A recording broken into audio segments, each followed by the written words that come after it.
Gracias, Catherine. Buenos días. De nuevo aquí y buenos días con reforma constitucional a la vista.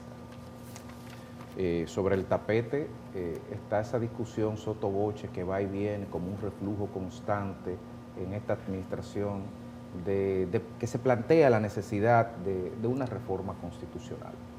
El presidente Abinader creo que ha sido consistente porque desde tempranos meses de su gobierno habló del tema y lo habló bajo el propósito sobre el cual se refirió en la semanal, en el sentido de modificar la Constitución de la República para poder garantizar dentro del ordenamiento constitucional la independencia del Ministerio Público. Recordemos que en su momento se armó un rifirrafe jurídico de parte, me parece que fue el presidente Leonel Fernández, que le decía que no era necesario porque la independencia del Ministerio Público estaba garantizada en el artículo 2010 y ahí se le planteó, sí, pero tú pusiste a tal procurador de tu partido, etcétera, etcétera. Y miren, las dudas son legítimas, tanto de la oposición, tanto de los sectores civiles no partidizados, la ciudadanía en general, porque los precedentes que hemos tenido desde 1966 a la fecha con los presidentes que han modificado la Constitución indican cuál es la línea. El presidente Balaguer en el 66 la modificó para incorporar la reelección indefinida. Hipólito expresamente lo hizo en el 2002 para ponerse su traje a la medida. Leonel en el 2010, al modificar y quitar el transitorio del 94, se habilitó para nuevamente poder optar por la presidenta, pese a que ya tenía un candado constitucional a la luz de la Constitución anterior, y Danilo ni hablar, la modificó en el 2015, y dicen las malas lenguas, porque no tengo prueba para ello, que intentó hacerlo en el 2019, y dicen que una llamada del secretario de Estado de los Estados Unidos en aquel entonces, Pompeo, pues pudo poner un freno a los aprestos de modificar la Constitución, que incluso desembocaron en movilización de tropas y de tanquetas en torno al Congreso Nacional.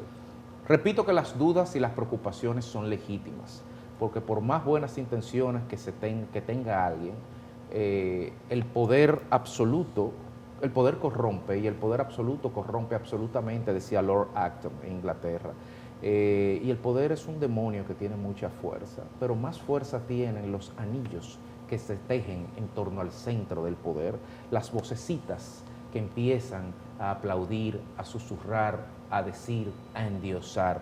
Sin embargo, frente a esa realidad innegable de la historia y de la naturaleza humana, en los hechos, el presidente Abinader fue consistente con el tema del Ministerio Público Independiente. De hecho, dentro de su gobierno, en los días previos a su instalación, hubo críticas a su decisión de imponer un Ministerio Público Independiente, porque en la lógica del poder tradicional y de los abogados, incluso de su círculo, el Ministerio Público no se entrega, si no pregúntenle a Salvador Jorge Blanco. Entonces no podemos entregar el Ministerio Público. Y sin embargo, la decisión de un Ministerio Público Independiente se impuso. Como también mucha gente le decía que no tenía que ir a un debate, y fue a un debate bajo condiciones en las cuales podía perder. Que cumpla o no su palabra, que cuando se instale esa asamblea de instalarse el tema que se vaya a tratar sea el Ministerio Público Independiente, y poner un candado que haga muy difícil poder hacer una reforma fácil con el expreso fin de que el titular de turno se habilite para un periodo adicional. Ojalá así sea. Pero recordemos que las asambleas son soberanas cuando se constituyen. Es una discusión jurídica constitucional que habría que tener, porque se convoca mediante una ley expresa que indica cuál es el articulado de los temas a tratar. Pero bueno, hay temores a lo interno del partido también, hay temores a lo externos, aunque también habrían celebraciones a lo externo, porque si la Constitución se modifica, el transitorio que inhabilita a Danilo Medina se extingue. Por lo tanto, sería lo más parecido, guardando la distancia y con el mayor respeto, para hacer un símil, como quitarle una estaca a Drácula. Todo indica, las encuestas, que el presidente no solamente va a ganar con mucho en la primera vuelta, dicen las encuestas, no lo digo yo, pero sino que podría quedarse con mayorías mecánicas en ambas cámaras. De ser así, la reforma sería inevitable. Y si la reforma es inevitable, mi consejo es el siguiente, presidente: donde se mata la vaca, ahí mismo se desolla. No lo dejen para último, y háganlo en caliente y háganlo en inmediato, para que las los devaneos del poder no contaminen las intenciones y nos encontramos con una reforma inicial al principio y con una constitución diferente al final, como casi siempre pasa.